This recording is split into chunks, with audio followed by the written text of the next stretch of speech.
Bon, ça s'est joué à pas grand-chose hein, ce soir. Qu'est-ce qui explique la défaite de Rouen? Il faut féliciter les deux équipes qui ont rendu un match, je trouve, intéressant, avec beaucoup de suspense. Même s'il faut quand même se rappeler d'où est-ce qu'on revient en première mi-temps. On part jusqu'à -10 quand même, donc on a quand même fourni beaucoup d'efforts pour pouvoir revenir. On a beaucoup parlé entre nous déjà des aspects défensifs, notamment en début de semaine dernière. Bon, je shoot à 65% à 3 points, c'est comme une belle adresse, je trouve.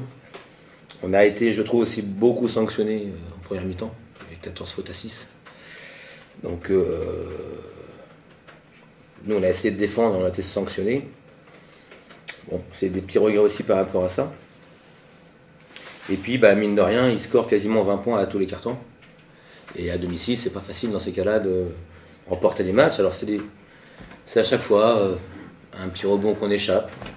C'est un 1 contre 1 qu'on laisse. C'est une faute qu'on fait pas de temps en temps, même si j'ai relevé quand même une attitude et une âme dans l'équipe qui est revenue par rapport au match de Souffel.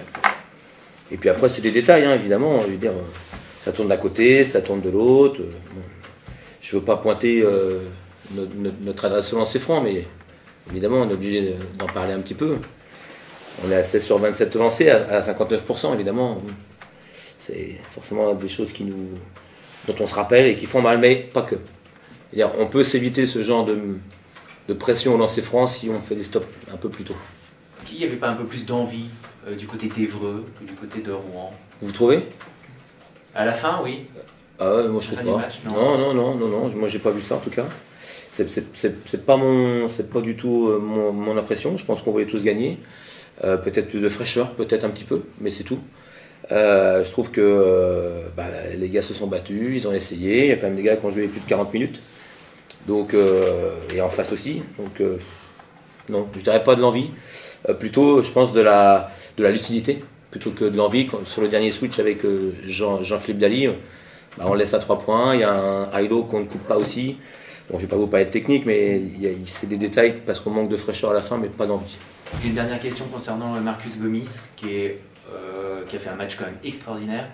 Est-ce que le fait de l'avoir sorti, enfin il n'a pas terminé le match et vous l'avez sorti peut-être assez tôt, est-ce que c'est pas quelque part une erreur? C'est vrai qu'on est toujours plus intelligent après, ça c'est une certitude, et après tous les matchs. Vous avez vu le match qu'il a fait Oui, j'ai vu aussi qu'il n'a pas fait de passe, j'ai vu aussi d'autres choses, j'ai vu qu'il a perdu un ballon sur une montée de balle à un moment crucial, qui aurait pu nous faire perdre le match aussi. Donc c'est pas à lui d'assumer ce genre de situation non plus, je pense qu'il est jeune. Et encore une fois, on est toujours beaucoup plus intelligent. Après les matchs, c'est très facile de dire on aurait dû faire ça, on aurait dû faire ça. Avec des Yaka Faucon, il n'y aurait peut-être pas le Covid. Donc bon, non, je pense que c'est pas... Enfin après, si vous voulez que ça soit moi le fautif, je peux vous dire que c'est de ma faute, hein, c'est pas un problème. Moi, mon ego n'est pas... Ce qui fait peut-être un petit peu mal ce soir pour vous, c'est que, comme dans le basket, l'axe 1-5 est très important. Voilà. Et tes deux titulaires n'ont pas été dedans en fait, ce soir. Oui, c'est vrai. Alors je suis pas là pour pointer les joueurs, parce que j'aime pas trop faire ça. Non, mais je comprends ta question. Hein. Je comprends ta question. On peut effectivement dire ça, mais on peut aussi rebondir sur le fait que l'axe 2-4 a été très performant, où eux ont vraiment fait vraiment leur match. Non, c'est... peut-être que... je dirais pas se cacher, mais Amine, pour parler de sa prestation, il a été vite sanctionné par les fautes au début du match, ça l'a pas aidé à se mettre dans le rythme.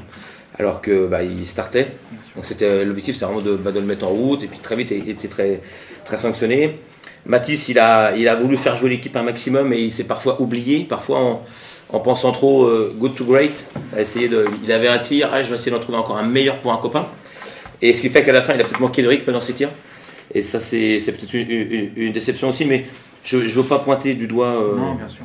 Forcément, je trouve que tout le monde a essayé d'apporter à son niveau. Avec plus ou moins de bonheur parfois, ça oui, c'est vrai, mais non, je pense qu'à un moment donné, il y a des gens qui sont là sur le terrain pour assumer ce genre de situation, c'est pour ça qu'ils sont là, c'est pour ça qu'ils ont les plus gros salaires aussi, et donc c'est à eux de montrer, et encore une fois, à lancer près, on pose pas la même question, c'est bien joué d'avoir sorti Marcus finalement, donc pour moi, c'est pas sur les joueurs, non, pour moi c'est plus les aspects défensifs. On prend 27 points au premier quart-temps. On prend 21 points au deuxième quart-temps. On en prend 19 au troisième, mais parce qu'on monte en pression défensive, je trouve qu'on est beaucoup mieux. Et ça nous amène à plus 10. Rappelez-vous, 81-71. Et c'est là où on doit tuer le match, en fait. Et c'est là où on n'y arrive pas. Après, vous savez, en prolongation, ils auraient pu gagner, on aurait pu gagner. Si on avait gagné, je vous aurais dit qu'on a dû gagner le match 3 fois. Si là on a perdu, on l'a pas gagné, tout simplement. Donc voilà, c'est le genre de match qui est toujours très beau, mais seulement quand on les gagne.